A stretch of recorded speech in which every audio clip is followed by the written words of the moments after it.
நண்பர்கள் அனைவருக்கும் வணக்கம். ஸ்ரீ சாய்ராம் பொறியியல் கல்லூரியில் நம்ம இப்போ எங்கே இருக்குன்னு பார்த்தீங்கன்னா, எக்ஸாக்டாக நம்ம குரோம்பேட் ஜிஹெச் ஹாஸ்பிட்டலுக்கு பார்த்தீங்களா, அங்கே என்னடா உங்களுக்கு வேலை அப்படின்னு யோசிக்கிறீங்களா? இங்கே நம்ம வி சப்போர்ட் ஜிஹெச் என்ற ஒரு ஐடியாலஜியில் என்எஸ்எஸ் சார்பாக, நம்ம சாய்ராம் என்எஸ்எஸ் சார்பாக வந்திருக்கிறோம். இங்கே என்ன பண்ணுறோம் அப்படின்னு சொன்னால், இங்கே உள்ள ஆவணங்கள் இப்போ பார்த்தீங்கன்னா, கவர்மெண்ட் ஹாஸ்பிட்டலில் நிறைய ஆவணங்கள் வந்து இங்கே பாருங்கள், இப்படி இருக்கா, அது ஒரு ப்ராப்பராக பண்டல் போட்டு வச்சுருக்காங்களா? அப்போது இது ப்ராப்பராக பண்டல் போடுறதுக்கு முன்னாடி அதனுடைய ஸ்டேஜ் என்னன்னு பாருங்கள். வாங்க காட்டுறேன்.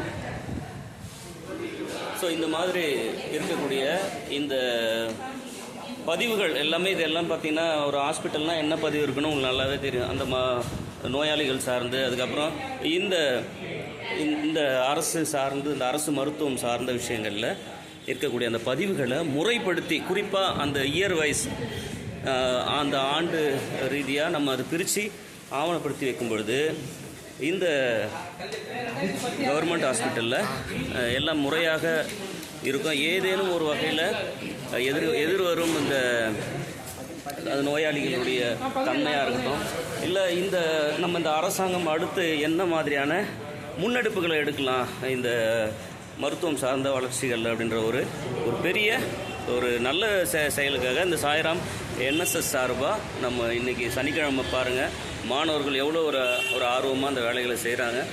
நாட்டு நலப்பணி திட்டம் என்பது இந்த நாட்டுக்கான வளர்ச்சி, அந்த வளர்ச்சியில் ஸ்ரீ சாய்ராம் என்எஸ்எஸ் நிற்கிறத நாங்கள் ரொம்ப மகிழ்ச்சியாக கவனிக்கிறோம். நன்றி. குரோம்பேட் ஜிஹெச் ஹாஸ்பிட்டல்லேருந்து இந்த பதிவு. வணக்கம்.